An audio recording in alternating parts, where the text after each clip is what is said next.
Do you think that if offered an opportunity to sign with a major record label, um, would you do it? And two, before touching any of that money, do you think that a certain level of financial literacy and accountability should be taken into account, or class, if you will, before touching and deploying that money? Watch me now. Say, I am the greatest. Look at us, mama, we made it. I'm going in like I'm bathing. Yeah, they had a buzz, but we shaved it. They got me feeling like some cages, cause I'm in the air with it, baby. Had to get away from being basic and work hard on a regular basis. I'ma let them talk till it's my time, and I ain't gon' say shit. Give them bars like cages, and they still got a few more cases. You can unplug from the matrix, and open your mind a little and see that it's fucking funny like a Dan? Yes, sir. And so we get it right. You go by your whole performance name or just Dan? I'll go by Dan casually, but Uh-huh. Dan Kema, All as right. in like an artist context, I guess. All right. Yeah. Well, I am your host for today, Yashua L. Yes, sir. And we have Dan, and we're going to be digging into what makes you unique as an artist, how you bring your craft to the people, what inspires you, things of that nature, some of the behind the scenes inspiration, some of the behind the scenes on how you put your stuff together, upcoming projects, and most importantly, how you plan to push the culture of hip hop forward. We're gonna get into all of that, Love it. So, first and foremost, how are you enjoying New York as a whole? Like everything, the ups, the downs, the ins, the outs, the good, the bad, the ugly. How do you feel about the New York vibe, all just in general? Yeah, I gotta say, I love this city. It Okay. feels almost like a part of my soul. So I was born and raised in Miami, Florida, Okay. but I moved here effectively when I was 18 because All right. I came to school here. Okay. And I think very early on that I was gonna stay and that this is a Okay. place I wanted to be for a You long felt time. it. I felt it because even my curiosity about it, a lot of it was related to hip hop. Okay. It was like the shows, seeing Jay-Z's come up here and learning about it when I was in high school, learning about J. Cole's come up here when I was in high school. I was very curious about New York as a mecca of hip hop, as the birthplace of hip hop. Okay. And I imagined my life, I'll be here, I'll go to shows, I'll go to concerts. And a lot of that has manifested where it's like, I just feel connected to the city. So I like this place. So have you seen a show in New York that just blew your mind and you was like, one day I'm gonna be up there? Yeah, so I'd say it was kind of two. I saw Isaiah Rashad. I think this was at is it called Irving Place, or is right by NYU. And I saw him, and that wowed me. I Okay. thought that was pretty incredible because he's not from New York, but the way the New York crowd Responded knew to his him. lyrics and responded to him was amazing. So Okay. that one was more like the environment, his energy as a performer. And then the other person I saw, he's actually from Chicago, an artist named Mick Jenkins. Okay. And it was actually right around that Union Square area as well. But in this case, I was the one who knew like all the lyrics. Mick Jenkins is up there for me as an artist, and it was just fun. I felt like I was very connected to the whole experience. So those two in New York, not every place appreciates hip hop, I feel like, the way New York fans do. Right. So right. yeah, those two wowed me a good bit. So that helped ignite another aspect of the bug, the hip hop bug that you felt. 100%. Yeah, Okay. seeing them live, I was like, oh, okay, I really want to do it and try to do it here. All right. So, who would you say? Because I read your bio, Yeah, right, and I could relate to it, a lot. And I'm born and raised in Brooklyn, but I did a little bit of, some traveling. And who would you say you learn a lot from, inspiration-wise, on how to approach the hip hop genre and how you get your music out there? Who would you say was a very inspirational point for you in that area? Yeah, so one big person in terms of the whole strategy of doing hip hop, leaning into it, and where I am now, sort of trying to grow your audience. I think J. Cole did a fantastic job with that. I think, he went to college here. I went to college here too. But when J. Cole was in college, he was already focused on, trying to make it in hip hop. Okay. And if I'm being honest, that wasn't the case for me. I always loved it, and I made music while I was in college. I even made a project called Youth that's out on SoundCloud somewhere. But what J. Cole did that was so impressive to me is he had his college connections, and he also had connections that he was forging in the hip hop world. I don't know if folks remember this, but he was like following Jay-Z around, waiting for him to, come out of the studio and acknowledge him. Give him the CD. Yeah, Right. so he made the most of him being here in New York for another reason, for education, but he used that to form connections. So, a part of me, to an extent, wishes I did more of that when I was in college, but also I always looked at hip hop and music at that time as just a mode of expression for me. How long ago was that? Man, I graduated in 2016 from I went to Columbia, so I was here in the city, and You did the 4 years? I did. I put in my 4 years. Did it in 4 years? I put in my 4 years, but yeah, I almost wish I was more focused like that. I did my alma mater, School of Visual Arts. I did my 4 years also. There you go. So we both put that time I can relate. and survive. So what made you take it seriously though, to be like, this is it? So I gotta be honest, like that is so recent that I'm taking it as seriously as I'm taking now. That is as recent as when I dropped my last album, Fun and Games. Prior to that, it was purely, I would even talk with people. Music is my journal. It's kind of my diary. It's another way to, express myself, talk about my life. And I think it's beautiful that way. But now I also would like to grow my audience so that I can share my experiences with more people. And also it's kind of my pride as an artist too. I really believe in what I'm doing. Do you remember the turning point that said it clicked, the light bulb went off? The defining moment that said this is the day that I take it to the next level, and I'm not gonna waste one word. Every word is gonna be with my all from here on. Do you know that turning point moment? You remember that moment? I think it's difficult to say it was one moment. Okay. If I had to be like, what's the closest thing to a moment? I think when I finished the song 30 for 30 on my last album. I think when I finished that, and I played it for some friends and sent it to some folks that I knew, whether in the industry or not. I was like, it wasn't just their reactions. It was how I felt about the song. Even before sharing it, I was like, I think if I were to lean in effort-wise, and intention-wise, the way I did on this song with all my music, I think maybe, who knows, maybe something bigger can come out of this. So would you say that you was rhyming like more dependent on you, more, how would you say it like you had a sense of urgency when you did that song? And then when you finished it, heard it finished? How did that feel?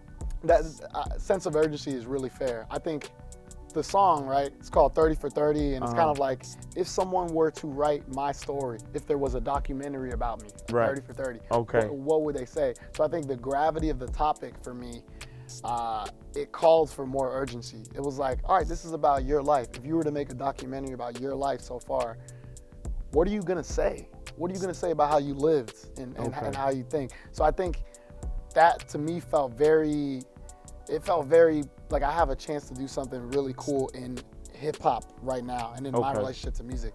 So I just took it seriously, and but that's probably one of my favorite songs I've ever made, That is very, very important to know and remember and to tune into the feeling, because it's not about what you achieve and the physical things that you acquire, but it's more about tapping into the feeling. If you could tap into and remember that feeling, you can replicate that. You can get other people to tap into that. You're so right, because there's only been a few times that I've had that distinct feeling. There's an old song somewhere that I made about my parents. It was sort of like me telling their story. And I felt a similar feeling. So now when I'm writing, then there's a song that's coming out later, I think maybe in April. I think that song really taps into that feeling too. But I also like to have fun and all. How do your parents feel about your music? Now that you've taken it, you're taking it way more serious More serious now. than before, yeah. Okay, so they got to look at you in a different light now. Yeah. So I want to hear, like, okay, they knew you was making music, Yeah. but now do they notice a change in you now that you're taking it more seriously? I think they do. They ask about it more. Before, Oh. I think it was more of like a, hey, I'm doing this for fun. It's this thing I do on the side. And that was fine, and that's what it was at the time. But Yeah. now it's like, hey, I want to spend a bigger portion of my time doing this because I believe in it, I care about it, and it lights my soul on fire. And they recognize that, so they know to ask more about it. So now your dream is starting to snowball. Yeah. It's starting to take form. That's so it's well said. starting to magnetize. All the other little pieces of metal are starting to shake around you. You know That's a what I'm beautiful saying? image. No, the way you said it. Yeah, now that the magnet has been electrified. Yeah. You know, you're an electromagnet giving off more of the love energy, and then all the little pieces of metal around you are starting to shake, and you start to recognize, whoa, what did I do different? I need to remember this formula. Something's happening here, right? No, I gotta say, Yashua, I appreciate you putting it that way, because I think that's like a beautiful image. The reality is I'm so early. I don't have much motion yet at all. I don't, like, relative, right? I don't. But I'll have these little moments that remind me, oh, I am making progress. Like one Right. example is, I released a music or a mini like video clip, one for UK Ties and one for the song Opinions. The UK Ties one got 17,000 views. I'm not saying that that's a million. It's nothing close to that. But for me, that's a lot. So I'm recognizing I'm making some progress. That's 100 times more than nothing. Yeah, I like that. I Right. like that a lot. Right. It's true. So let's say you went out to the Grand Canyon and said hello, right? And it said hello, hello, hello, hello. And then somebody says hello back. Yeah. 17 what? How many? Thousand. 17,000 people. It's not a lot, but it's something for me. Oh, let's pause for a hot second. Let me visualize for a hot second. Okay, can we fill this room with 17,000 people? Right? Would you be willing to rock a show and fill this room with 17,000 dream. people? It'd be a dream, right? Yeah. I would suggest, for future reference, Yeah. from one MC to another, Yeah. another creative to another, Yep. every time you close your eyes, act like those 17,000 people are in the room with you, I like that. right? I just imagined it just now. Just keep that in mind. I like that. Right? So that even if you kicking it to 5 to 10 people in the Yep. room, because you're going to have them days too. Oh, I know But I guess will. what? Those 5 to 10 people in the room going to feel like they one of the 17,000. Why? Because you're going to give it the same all as if there was a 17,000 there. Right? powerful. Them 5 people don't know that you rhyming to 5 people. Yeah. No, you rhyming for 17,000 people plus 5. I like that. I like that a lot. Plus 5. They there, Yeah. So keeping that, because I remember the infectious energy, I'ma call it. Okay?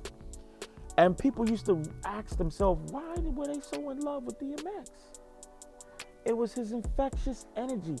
He didn't say something so brilliant like, oh my God, those rhymes were just don't get me wrong, he's a great artist. Yeah, I hear you though. But it's about the energy behind all of that. Yeah, You know what I mean? totally. Yeah, so, and people tune into that. So you do your best to hold on to that. Keep that close to the heart. Yeah. Share that whenever you can. You know what I mean? All right, so your parents are now looking at you in a different light. They see another level of seriousness, another aspect of your armor starting to glimmer. That's right. You know what I mean? Yeah. As we say, where we from, is you starting to shine, right? You could be in a room by yourself and trying to cover up the shine like a sun is inside you, and it's gonna start peeking out of here. And you could try to cover it up, but it's too late. You're shining now. It's right? an internal shine, Yeah, but yeah. that's the most important. Yeah, that's the one we're talking about.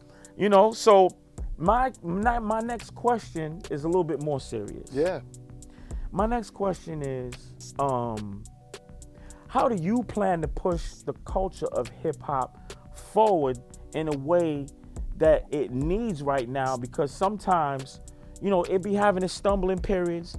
Sometimes it dwells a lot on the negative. There's some positive out there, but at times it takes different types of artists to push the culture forward. How do you plan to do that with not just the music you've been putting out, but projects you got coming up?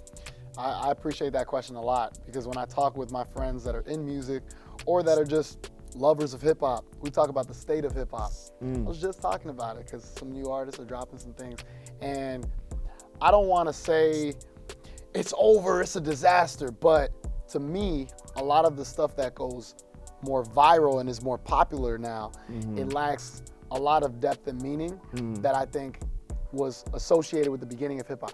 The beginning of hip hop, as I remember, and as I've kind of studied, it was about these like movements of whether it's love, revolution, capturing something happening in your neighborhood in the real world at the time. Not that things have to be there, everything evolves, but sometimes I worry, did we get so far away from that things lost meaning? So the way I plan to use my music is to be tangible, is to talk about my life and things that I've seen and I've experienced, and talk about who I am, because the way I think about art is it can be a mirror. If it's really good, it can be a mirror for yourself. Okay. It can also be a mirror for other people. So I can really talk about what I see, what I'm working on, what I've grown in myself, and it can make people be like, well, what about me? How does this make me feel or reflect on my life and maybe my relationships or my beliefs, my dreams? So I really want to move hip hop forward by talking about my tangible life, not capping, not talking about whatever seems like might be hip hop, like, oh, let me talk about the streets.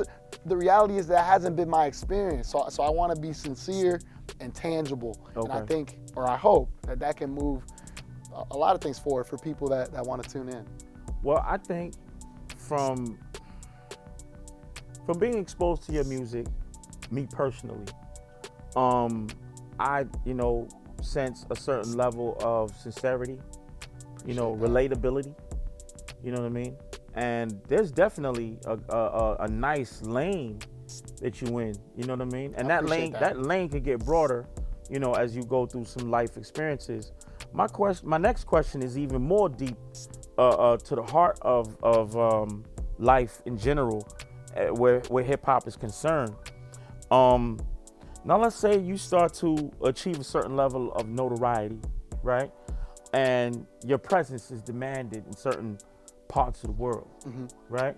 And it now is requiring you to be in different points in time, and you're working, right? You're working, you're moving your career forward, but at the same time, your presence is demanded at home, right?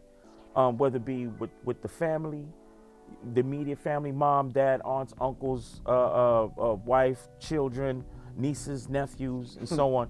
How do you plan to keep a balance between, as you are pushing the culture and your career forward, how do you plan to keep a balance as you start to achieve and acquire the notoriety that you're working so hard for?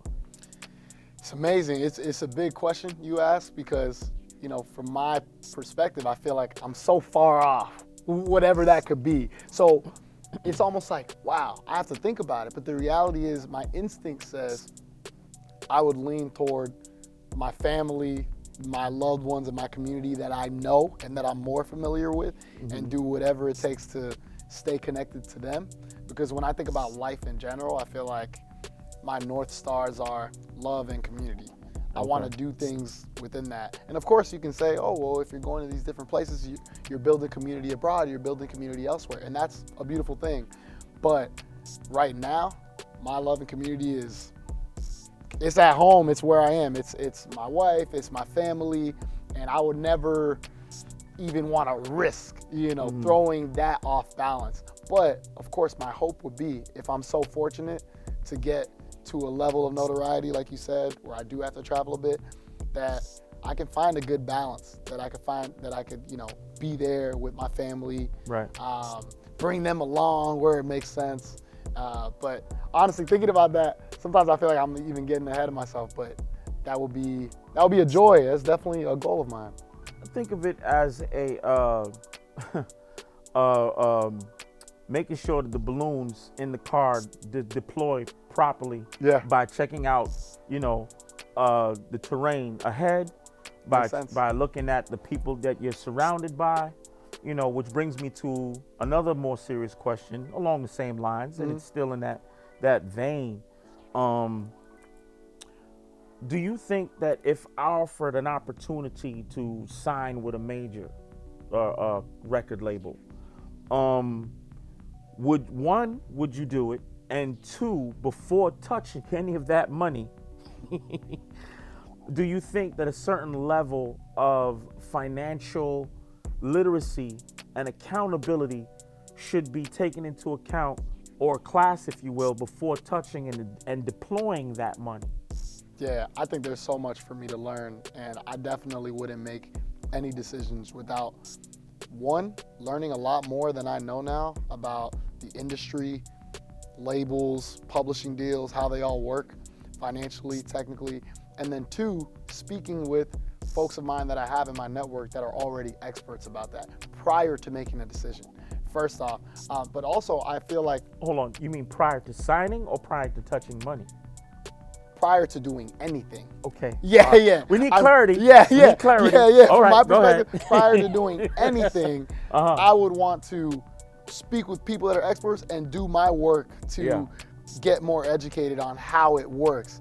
But the reality is, from the little bit that I already have learned from studying it a bit, is it seems like now artists have to do so much work to build our audience ourselves. And it's almost like labels will buy into you when you have that audience already, when you have a bit of a following. So from my perspective, I feel like so much of early work is on me. Whether I want that option or I want to stay independent forever, right now, I got to be in the work of, to your point earlier when we were catching up, connecting with who my audience is, learning where your buzz be generated. Where can my buzz be generated? So I feel like I'm in such early stages with that, that's really my focus. But when I get there, if I get there, I would be very patient and we'll very say thorough. when. I like that, when. Not if.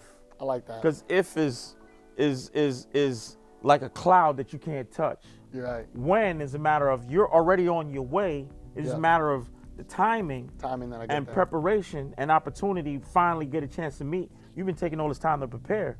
You didn't start rhyming yesterday. I can hear it. I can feel it, right? So with that level of preparation, as you're moving forward and opportunity getting ready to meet you, you be ready when the opportunity meets you, right? So it's a when, not if. All right. I appreciate from that. From now on. I appreciate that. When. Yeah. So I like your music, and there are a few tracks that stand out. Yeah, you know. Appreciate that. So 30 for 30 stands out. Of course, Brooklyn stands. I'm born and raised in Brooklyn, right? Yes, sir. Dan stands out. You know, UK connections. Yeah, the UK ties. Yeah, all of that connects somewhere with me. And my question would be, how do you know when a track, before you even start writing or start formulating words in your head, how do you know when a track is right for you, that's the one? That's the track I need, the next one right there, that's the one. That's the one. So, because some of these jumped out at me, right? Yeah.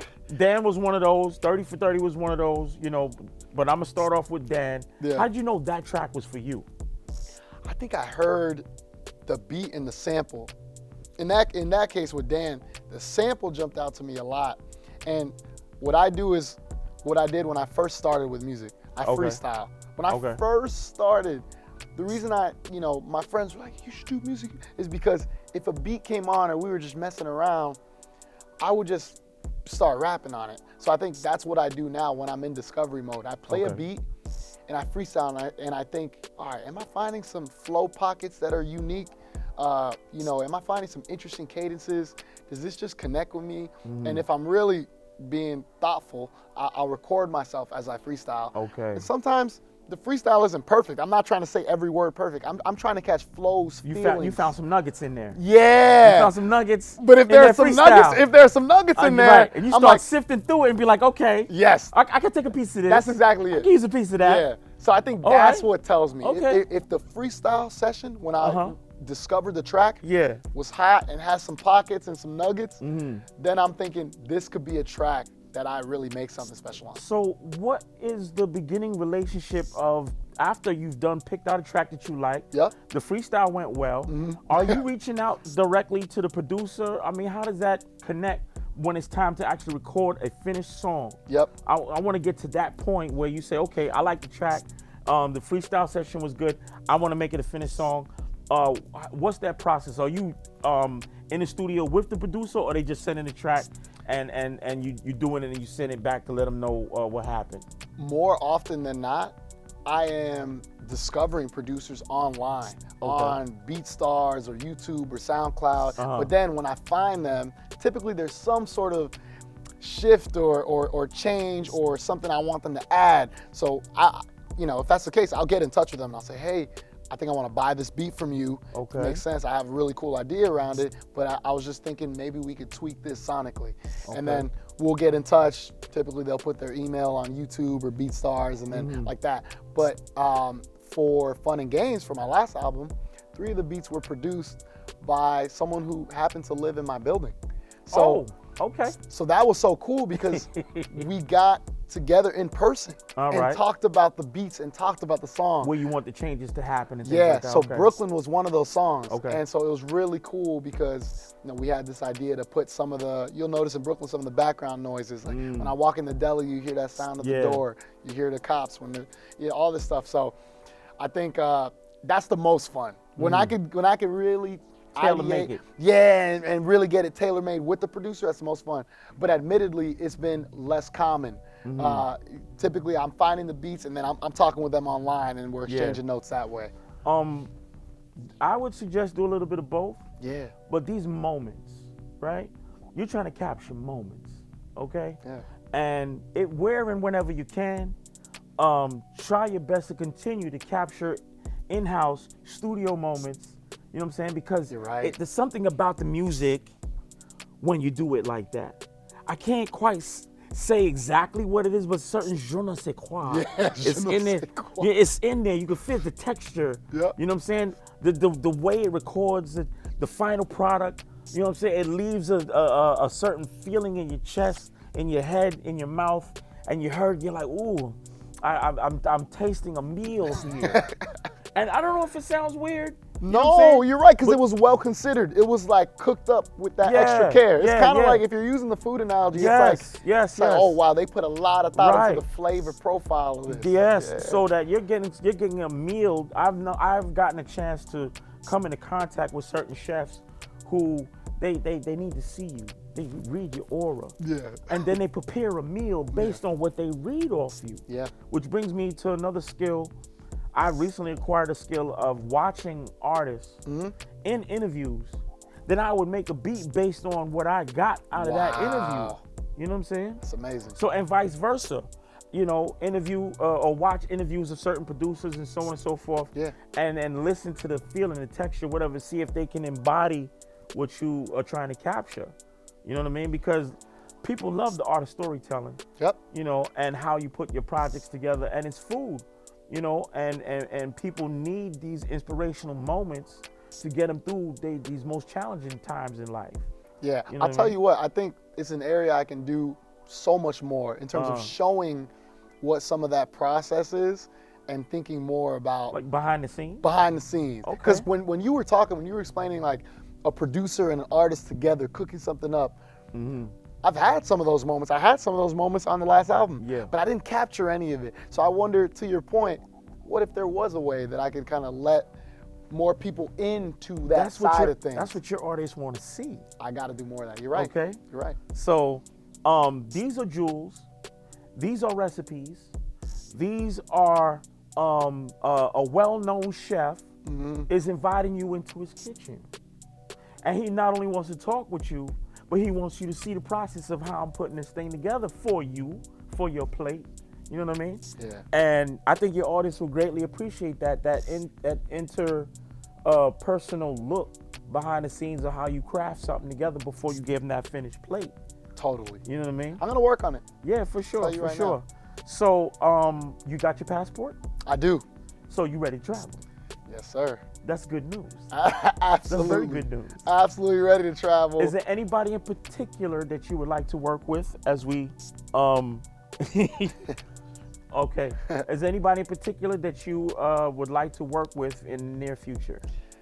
One, and this is me reaching for the skies here, is an artist named Dave from the UK. I would All right. love to work with Dave at some point. Okay. Another artist, he lives in New York, so he's technically based out of New York, is an artist named Dap the Contract. He's an upcoming artist, and he's amazing. I definitely like his music. He's also someone who's been a bit of like a music mentor for me too. Okay. So I would love to make music with him one day as well. One of my final questions would be, if you had any advice for people who are drawing and will draw inspiration from this conversation, and they will eventually, go on to all the other platforms, which I'll ask you to give out your information where people could book you and so on and so forth. What kind of advice would you give to those who will be inspired by this conversation? I would say the biggest thing, and it's funny, I say it in 30 for 30, but it's not always about making it. It's just about making it. And what I mean by that is people want to do stuff. They want to create art. They want to create music. And I think they think so much about the goal. I've done this before. It's like, but if I'm not like becoming big, then what's the point? It's just about making it. It's about the act of trying to create something. And I think we're in this moment, really in society and life, where we're all told to be consumers. Just consume, just scroll, just read, just watch, and that's fine. But we really tap into our human nature by creating, by generating. Okay. So I would tell people, make something, make anything. Make a little beat on the table, draw something. But that's what got things rolling for me. I just started making stuff. And then, I have a long way to go, but that's the beginning of it.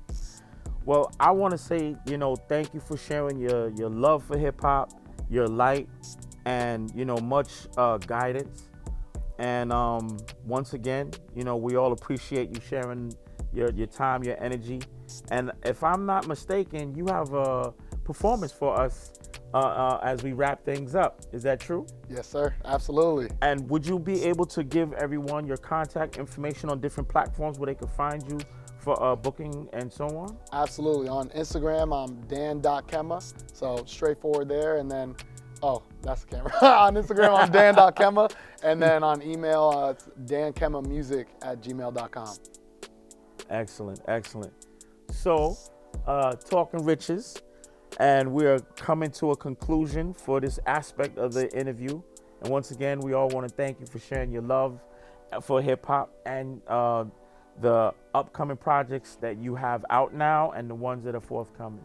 Thank you once again. Thank you. Thanks so much, Yashua. Appreciate it. Thank you all. Thanks for having me. Awesome. Thank you. Appreciate it. Man, love your questions. Love your questions, man. That was Thank so you. cool, for real. Well, I try, you know what? I just try to put myself in your seat. Man. That's good,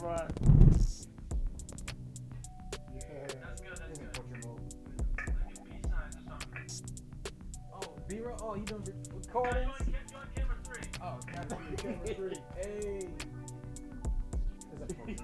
Perfect. We're talking riches. Awesome. His jewels sticking around there.